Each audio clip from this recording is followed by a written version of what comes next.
Hello.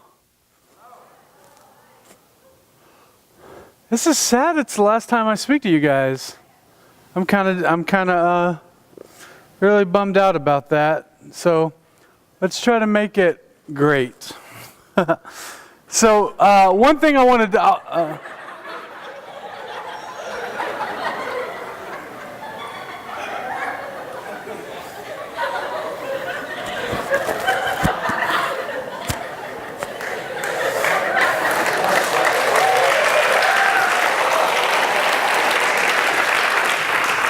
Try to make it great again. Okay. So I wanted to thank you, Danny. Just train of thought gone. So one thing I wanted to clarify my talks this week through this, and just kind of sum everything up. But one thing I wanted to say is a lot of you have noticed that I haven't spent a lot of time on the negative consequences of social media and movies and video games and all the dangers and warnings of that. And the reason is because I think there are thousands of lectures, thousands of great writers and books and people who have spoken on that. And I trust that your parents have raised you properly or are attempting to raise you with an awareness of how to manage social media and stuff properly. And so what I wanted to really spend the time this week doing is speaking on what you don't hear a lot of, and that is the benefits of it. So I hope that's encouraged you. I don't want you to think that I'm avoiding issues or anything like that. I just really wanted to spend a lot of time, because I don't get a lot of time to speak with kids about social media, and I wanted to make sure that they were prepared to go into the world and know how to use it in a way that takes over the culture. And so that's what I hope you guys got from this. So, and I got some questions here. We'll still go through some of those during the Q&A, and then during the Q&A today, you can still ask me any questions you have, or if you see me around, you can ask me any questions you have about like the negative consequences or dangers or whatever. I'm always willing to answer those questions. But I really wanted to make sure that we had time to really go through the benefits and the blessings of these things. So, Francis Schaeffer, we're going to talk about just make something. A lot of you guys have asked me, how do I get started in this industry, right? It requires a lot of capital, or so people believe it requires a lot of capital. And to make amazing movies, it does require a lot of capital. But I think if we take this Francis Schaeffer quote, it says, "The Christian is the one whose imagination should fly beyond the stars." I think the fact that we have an imagination, the fact that we can be creative, that we were created to be creative, I believe that Christians their art should influence the culture more than anybody else's. I believe their stories should be more impactful, and I believe their imaginations should be greater in the worlds and the universes that they create should reflect a God that is a much better creator than they are. And so our stories should inspire people to know who God is just on the pure quality of it alone. That you should make people jealous for your God and for your worldview. So, the Bible says in 1 Corinthians 10:31, "So whether you eat or drink or whatever you do, do all for the glory of God." That verse applies to filmmaking.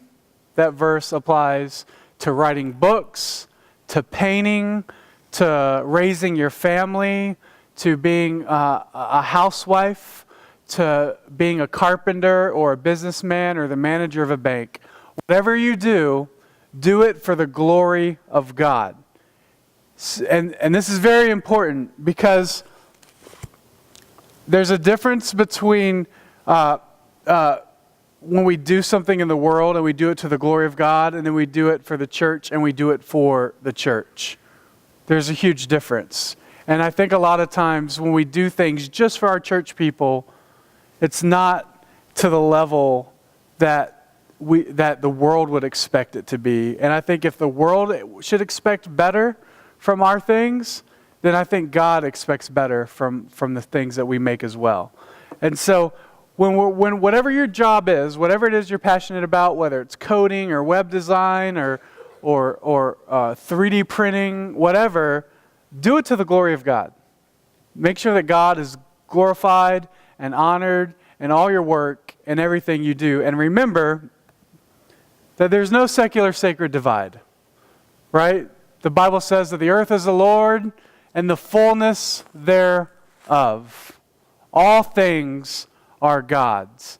There's not church service on Sunday and real world during the week, right? There's church service where we come together in corporate worship and we worship God, and then we continue to worship God throughout the week in everything that we do. And so this brings up a lot of questions. Well, if there is no secular and sacred divide, what's the difference between music and real music or worldly music, right? So sometimes it's easier to define worldly music. We could say worldly music or secular music as sinful music. And so I don't want to categorize secular music as sinful music for the purpose of this conversation. When I'm talking about secular music, or I'm talking about secular films or the world's films, I'm not defining them based on the sinful content, but I'm defining them based on the section of the bookstore in which you find them. Does that make sense? So if you go to Barnes and Noble, if those still exist, and Amazon hasn't jumped down yet, but if you go to Barnes and Noble and you look for music in the music section, there's Christian music and then there's other kinds of music. But ultimately, all music is of God, right? So you have Christian rock and regular rock, and then you'll have Christian rap and regular rap and Christian country music and regular country music. And for some reason, that music in the Christian section never sounds as good in terms of production quality and mixing and mastering and all the other fine elements that are required in terms of production. They never really match. And so I'm going to actually let Lecrae talk about the secular and sacred divide for a minute. And then we're going to kind of elaborate. And I want to show you how we got Christian music and Christian films as a retail category. But listen to Lecrae. So what we don't understand is that we live fragmented lives, right? Church and family rarely speak to our work and our public life. I'll be one way here and another way there. We're just doing religious things, and that's what the world is doing as well. They're following our pattern of religion. They want to clean themselves up because they think that'll get them to God, instead of understanding everything belongs to God. It's not about don't do this here and don't do that there. And so what a lot of us fail to realize is that Christianity is total truth. It's not just religious truth. Most Christians think Christianity is the truth about salvation and sanctification. We don't realize Christianity is the truth about everything.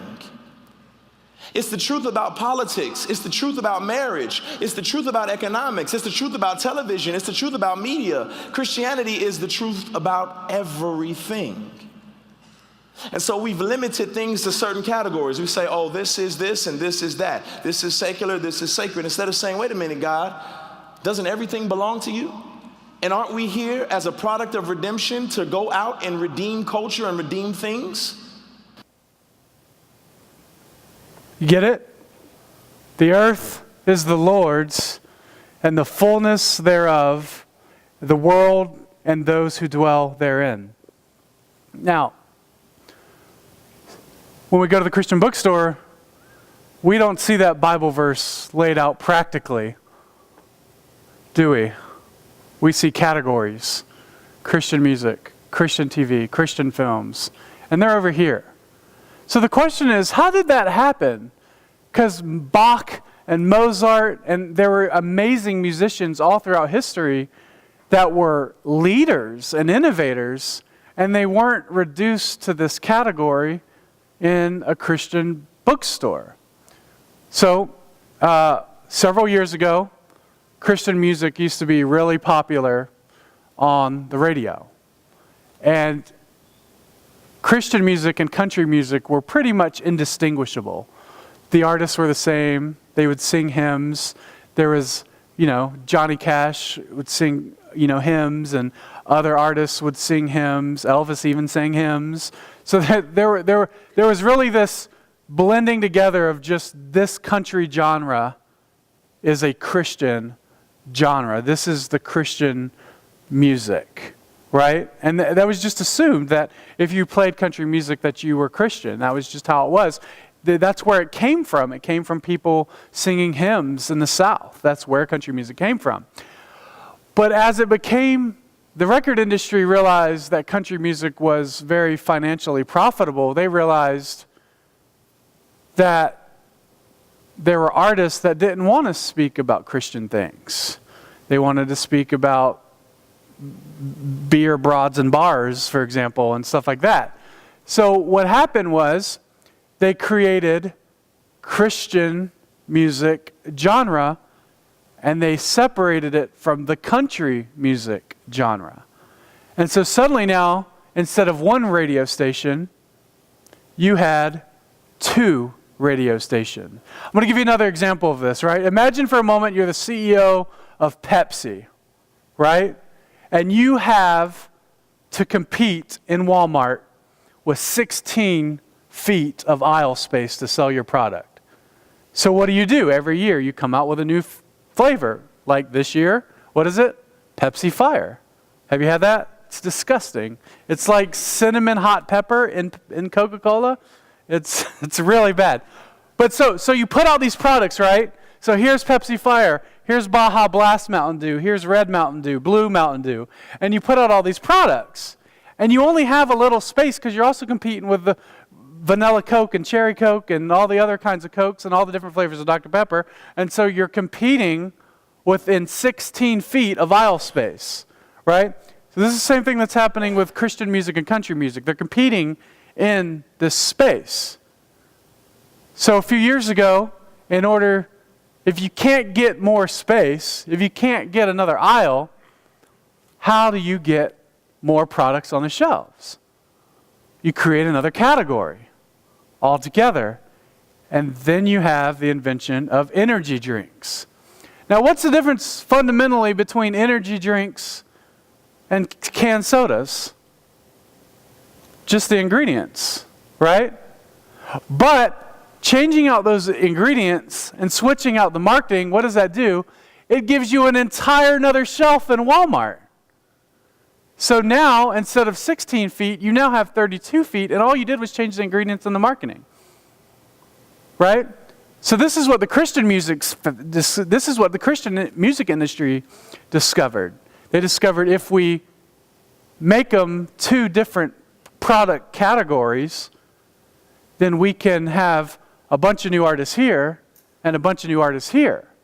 But what it does is it reduces them just to that category, right?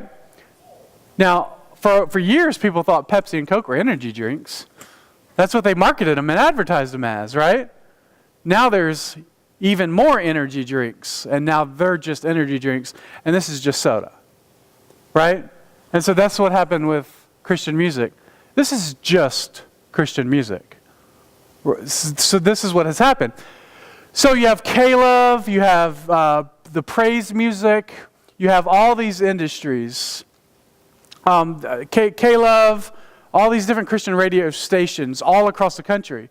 And for years, when Christian music was popular, they made Christian music popular because they got to decide who got airtime.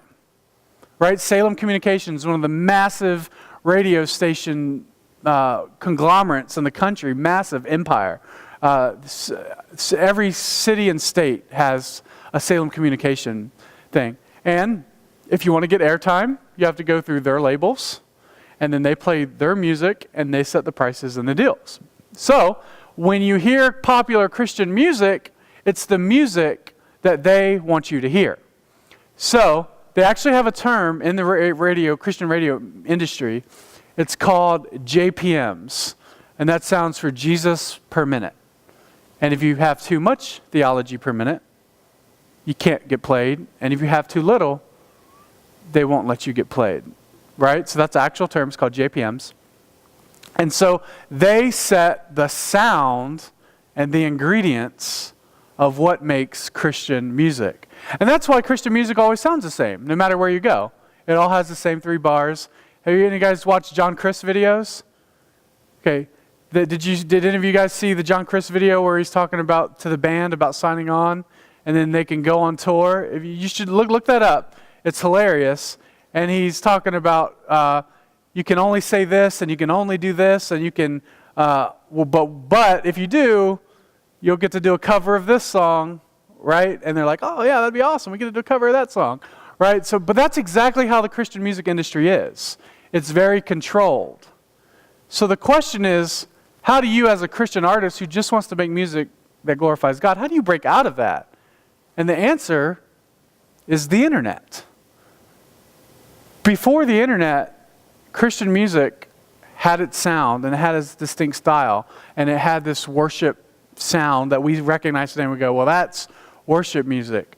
But then when the internet came along, suddenly people could listen to genres of Christian music that radio wouldn't play. And Christian hip-hop blew up. It spread all over the internet, and people were downloading it, and they were selling more Christian record. The Christian albums were selling more than some of the secular artists. They were topping out on iTunes, beating some of the top artists. And so that's what caused Lecrae to say, wait a minute, I don't have to be in this Christian category. I can just be the best in the world. And because of that, he really upset the music industry. Salem started making stations that played music like his called Air One as a way to kind of keep that market intact. But now you see it's kind of too late. And so when Lecrae talks about leaving the Christian music, and he doesn't want to be a Christian rapper or a Christian musician, that is what he's talking about. He wants to make his own music, he wants to run his own label, and he wants to use the internet as a whole to market to a broad range of people, as opposed to making music for that narrowly tailored group of people who want just an energy drink. Does that make sense? Okay. So, the Bible says, Jesus came and said to them, all authority in heaven and on earth has been given to me. Right? All authority has been given. All authority in heaven and on earth has been given to Jesus Christ. And he says, therefore, go. Guys, whatever it is you want to do it. Just do it. Now, this is talking about the Great Commission, but God has given you passions, He has given you desires, He has given you skills and talents. And He has given you those things so that you would use those skills and talents for His glory. Okay? So, if you are passionate about filmmaking, a lot of people ask, well, how do I get started? And the answer is just start making things. Right? If you're driving in your car with your mom and she has to stop and get gas, pull out your iPhone and shoot a video of her filling up gas, right? Get shots of the feet coming out, of the door opening, the feet coming on the floor, then her grabbing the tank, putting the card in, and then come back and edit it and add sounds, like stuff like that, and like just create the coolest story with your iPhone of your mom like filling up gas, and just sound effects, and then the car drives off, and then like you can add an explosion or something, whatever, right? Like whatever. But that's how you do it every day. Just make something, right? If you're a musician, sing all the time. Put videos of your music out on YouTube. Market and promote yourself, right? That's what we need to do. We need people who are not just thinking of, they're not waiting for the opportunity to come to them, because it doesn't happen. There's no such thing as an overnight success. The people on America's Got Talent, they're scouted. They're scouted out, right? So some audition, very few make it, but most of those people, if you follow them on Twitter or Facebook, when you see them on TV, you'll notice, they've been around a while, right? So there's no such thing as an overnight success. There's no such thing as putting out a video and then suddenly you're successful. And the Bible actually warns about that too, about people who come into sudden wealth and stuff. So don't think that you're going to put a video on YouTube, it's going to go viral and it's instant celebrity. I would pray against that, and I would spend time and build an audience for yourself. At Apologia Studios, I've been doing it for 2 years, and we still only have 50,000 subscribers. Okay? So I'm trying to get 1 million. It's going to be a while. So, Christian blank is a fictitious genre.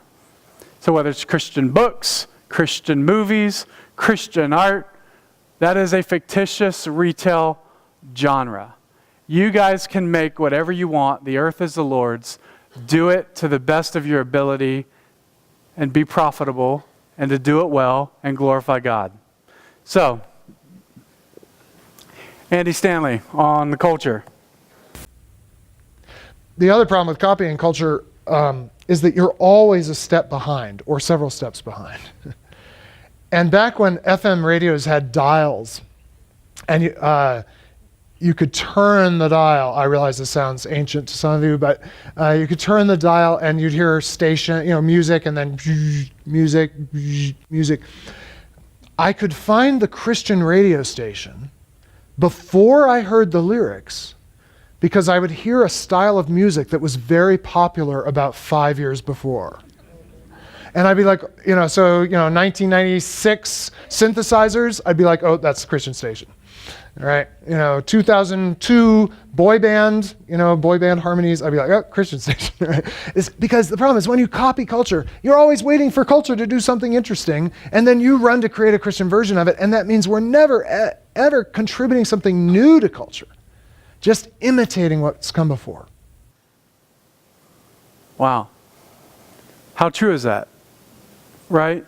I'm asking you guys to be involved in the culture and to be culture makers. I'm not asking you to copy the culture. Right? The culture, everything they have is indoctrinated with secular humanism and unbiblical worldviews. Imagine for a moment if you worked as hard as they did, but for Christ's glory, eventually they're going to be imitating you, right? They're still imitating Bach to this day. They're still imitating Mozart to this day, right? And so that's what I want to encourage you to do. Don't copy the culture. Do what God has gifted you to do. Do what you're passionate about. Don't worry about fitting into Christian categories. Don't copy Christian culture. Don't copy the world's culture. Do your own thing, and finally, be disruptive with what you do. Uber, they disrupted the taxi industry completely. Did you know that before Uber came, you had to spend upwards of $1 million for a token that lets you have a taxi cab? And you had to buy it from the government, and there were only a certain amounts. And the reason they did that actually is interesting. If you read Walter Williams' book, Race and Economics, he talks about during the days where black people would go and they would get some paint and they'd buy a used car and they'd write taxi on the back, and suddenly they were taxi cab drivers. And they were doing really well for themselves. And as a way to stop black people from earning an income doing taxis, they created the medallion system. Pretty much all business license, the idea of all business license comes as a way to stop black people from earning wages. You can read about that in Walter Williams' book, Race and Economics. It's fantastic. And so the medallion system came about as a way to stifle competition. And so now they only make a very limited amount available, and usually someone has to die in order for one to go up on the market again. And so the last time one went up on the market in New York City, it went for nearly upwards of $1 million. That's just to drive around the car and pick someone up. So the founder of Uber realized, I don't need a medallion if somebody just says, hey, I need a ride and I'll give you gas money. So he created Uber, and they revolted. The taxi cab industry had a fit, because suddenly there's an unregulated industry and they've regulated themselves out of existence. So, and they wanted the regulations, remember? They wanted that because that's insane.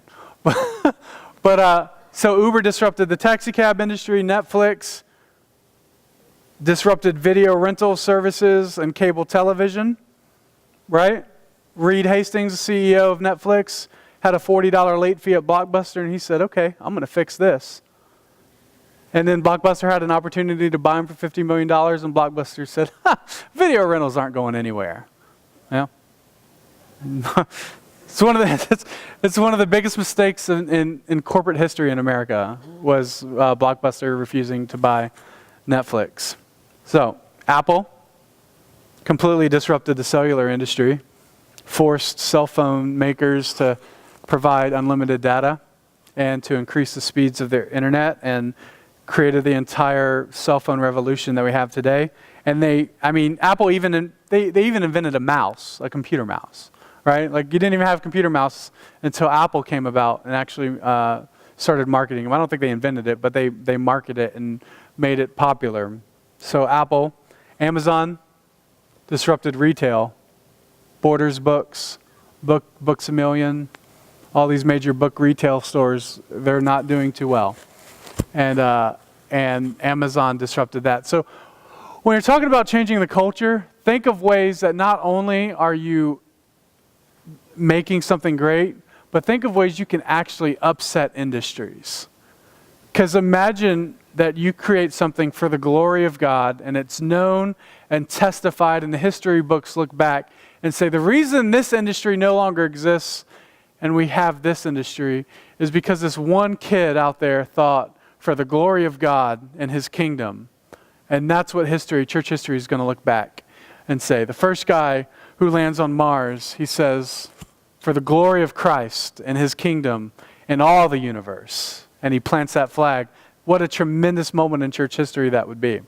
And so I want you guys to think like that. Think of disruption and think and be visionaries. And so to do that, I'm going to answer some more questions because a lot of you guys had questions about this.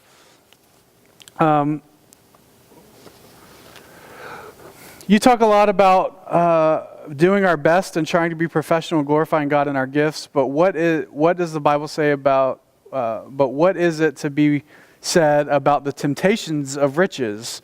I know that riches aren't the root of all evil, but rather the love of riches are. However, it is also true that it is easier for a camel to pass through the eye of a needle than for a rich man to enter heaven. So that's a great question. Remember that the Bible doesn't contradict itself, right? So when the Bible is talking about the evils of money, it's talking ultimately about the heart, right? If your desire is to get rich for yourself so you can have the most luxurious $500,000 car or this or like a crazy $5,000 outfit, and if you just want to get money so you can spend it frivolously, like, that's not what I'm talking about. I'm talking about creating a business that provides sufficient capital that you can do great things and invest in great things with that business and be able to provide for your family. So it's about the heart. It's about an issue of the heart. Businesses require capital, right? So when the Bible's speaking about how it's bad to be, or how it's dangerous, the Bible usually speaks as dangerous to be rich because you can become deceived. But the Bible also talks about capitalism, and capitalism requires capital. It requires investing money. Jesus even had a parable about it, about people who didn't invest the money, right? And he judged them. So when I'm speaking about making a lot of money, it's for the investment in God's kingdom and not in a new Ferrari or something like that, right? Does it make sense? So I think the Bible's pretty clear when it differentiates between those two. This person says, when does playing video games or your idol, is it not good to invest in using it as a business or whatever? And I would say this, whatever your job is, whatever it is you work for, if you can't come home, spend time with your family, and just disconnect that's when it's dangerous, right? So if some of you guys might need to throw your PlayStations away, right? I don't know y'all's hearts. Some of you guys might need to throw your phones away. I don't know your heart, right? That's between you and God, your pastors, and your parents.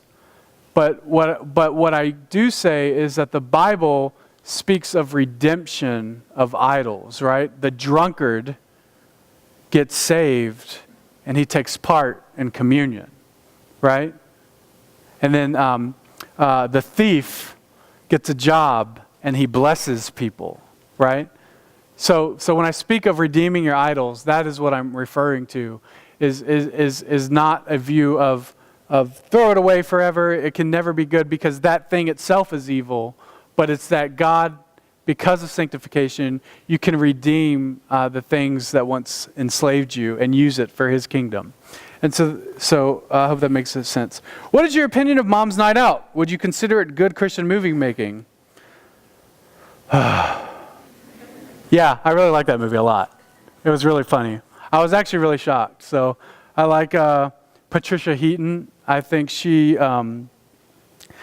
Patricia Heaton is hilarious, and she speaks so boldly against abortion too. It's phenomenal. If you read her Twitter updates, every time there's a Planned Parenthood video exposing Planned Parenthood, she's like there. She's tweeting it. She's out there.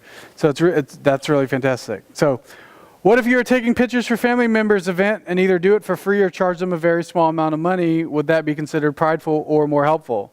That is a gift, right? So when you're blessing your family, like that's what you want. You want to be able to charge money for things on one end so that you can bless people on the other end, right? That's what you want to do. And the truth is that you guys don't have a value yet, right? It would be prideful for you to say, I got my first camera, $5,000, right? You haven't earned that, right? So if you're doing art or skill or whatever that is, you have to spend time, you have to waste time, and you have to do really awful work sometimes for free to build up that demo reel and to build up that work. I did stuff on Craigslist for a year for free, and the worst kind of just you knew these people were not going to pay you at the end of it. So what I would do is I would just go there, and they didn't know what they were doing, and they thought they needed a videographer, but when you get there, you realize they need a lighting, a grip, videographer, producer, director. They need everything all together. So I would just come in and I would just take control of the whole set, and I would make the best footage ever, just because I knew at the end of the day I wasn't getting money, but I was going to have this title and this content to be able to put on my resume and get a job later. So sometimes you just have to invest in that. You have to humble yourself, and in order to get to where you have a value that is worthy. Let's see.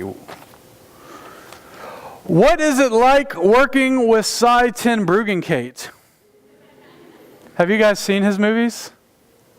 Yeah, let me tell you, Cy is not fun to work with. He's very selfish.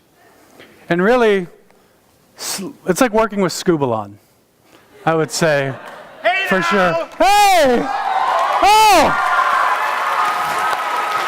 I didn't know you were going to be here, brother. Here.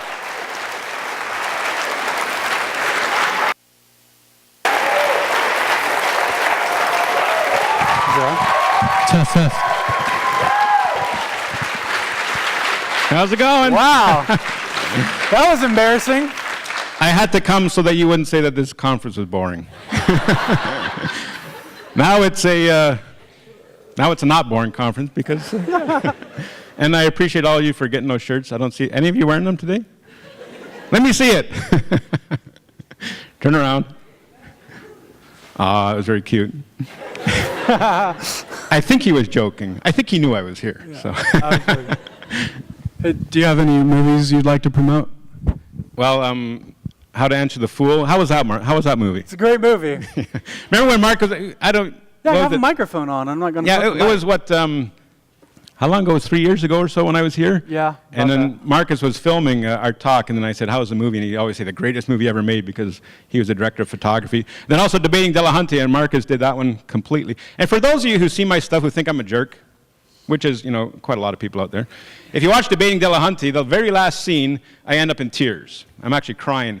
And I've never said this to Marcus before in any of the films we've ever done, but on the way out, I was at the podium of the church, at the pulpit, and I was walking down, and Marcus was with his camera in the front seat, and I pointed to Marcus, I said, do not use that scene. And if you see Debating Delahunty, he finished the film with it. So in retrospect, I'm kind of glad that he did. One of the kids asked me about using manipulating emotions, and I said, that's what art is. Yeah, and it was real tears. So, yeah. I didn't pull out a nose hair like they do in Hollywood, so. It was genuine. It was genuine. So. Anyhow, it was great seeing you all. I'm with my mom here, so she's in the parking lot waiting. So we'll be sticking around for a few minutes afterwards, and then we're going to head back to Canada. I'm on my way back from Arkansas, so 6-hour detour to be here with y'all. So. All right. Thanks. Thanks, son.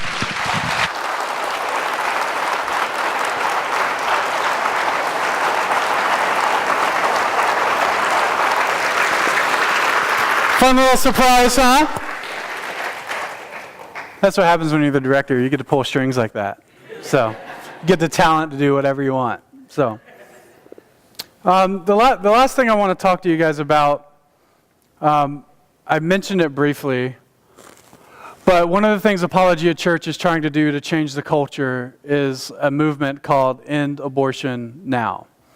And so, I'll just do a brief story. A guy was listening to an episode we did when we had Ron Paul on, and he called us up and he was like, I've listened to everything you've done, and I'd like to give you guys a donation to help you really end abortion, like you talk about on the show.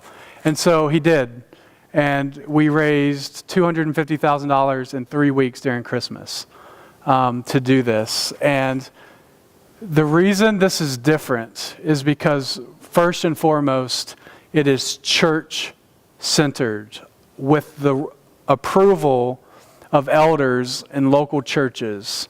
So if you sign your church up, what happens is you're asked to submit your elder's email. Your elder gets an email, and it says, a person from your church has requested to join End Abortion Now. Do you approve of this? And if he says yes, we will let them in. And as part of the church being under the authority of this local ministry, we send your church all the abortion ministry resources that you need. We send signs, we send tracts, and already, we just launched maybe 2 months ago the website. We already have 130 churches, local churches, actual solid biblical churches who have signed up to start abortion ministries in their own cities, representing 30 states. That's just the church aspect of this movement. The second aspect is media. And media is essential. If we want to end abortion, we have to be involved in fighting. We have to be involved in controlling the conversation of the culture. And we can't do that if we don't have a large audience and a large platform. So I spoke to you a little bit about next week with Jeff Durbin. At the beginning of the week, I showed you a clip. And that set is being built right now. We hired a guy who used to write jokes for Jimmy Fallon, right? So we're putting a lot of time and energy in a political satire show so that we can speak to the issue of abortion. So that way, when a serious legislation takes place, we can have a platform and we can amplify that and get it to where people know about it and move. And the third aspect, of course, of End Abortion Now is legislation. And we are working, I'm going to Alabama as soon as this conference is over tomorrow, and I'll be working with Alabama board on their proposal, Prop 16. And so what they're doing in Alabama is they just want the governor to sign essentially an executive order that enforces the law against murdering children in the womb that's already on the books. So it's not a law, it's just a declaration that we're actually going to ignore Roe v. Wade and we're going to shut this down.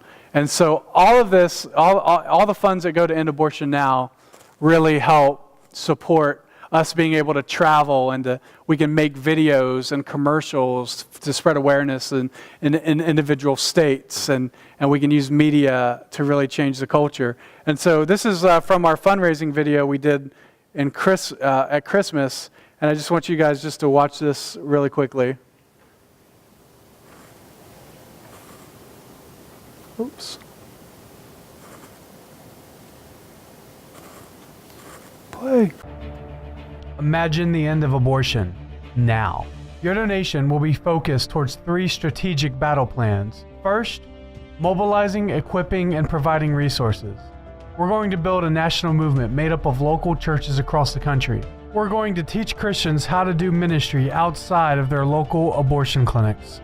We're going to be holding a national conference in order to teach and equip pastors and church leaders to start their own abortion ministries locally, as well as how to mobilize and partner with other churches nearby. Oh, and by the way, we're buying a bunch of pastors' plane tickets so they can join us too. Second, critical engagement through media. We're creating a revolutionary media infrastructure that will produce content from a Christian worldview. This new media platform will inform and connect people around the world, broadcast live news programming, provide sharp and cutting commentary from a Christian worldview, and will finally allow a consistent and uncompromising biblical worldview to bring the truth about abortion into the mainstream conversation. We want to flood the internet with content that engages with the gospel in such a way that it changes the conversation of our culture. Third, legislation. With gospel-centered media educating the nation and the churches equipped and ready to fight with a consistent Christian position, we'll move towards applying pressure on local, state, and federal governments to finally, once and for all, end abortion now. So, that's the plan. And I think with the church coming together and being at the center of that, I think there's finally something that's really going to unite and mobilize and a catch cry to do that. So if you can, I'd really encourage you to go to endabortionnow.com, sign up your church, talk to your elders about it. It's all free. And then the last thing with the legislation aspect, all of you guys can do this today. If you go to endabortionnow.com and you click on legislation, there's a form, and this is all you do. It takes 30 seconds. You put in your zip code or your address, exactly where you live, your address, and then it pulls up check boxes with every single elected official in your state that represents you.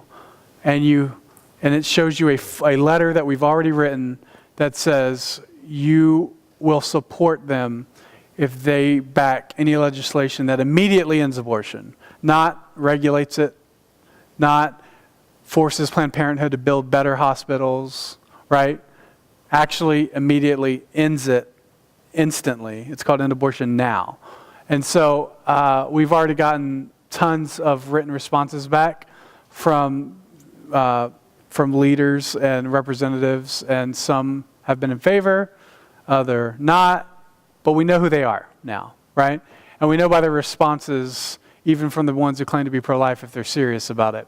And so you can do that. It takes 30 seconds. Endabortionnow.com legislation. You can do that from your phone, not during service, but you can do that from your phone. And so I believe that's it. And I'm sad to say it, but it's been great being able to be there for you guys. And thank you guys very much.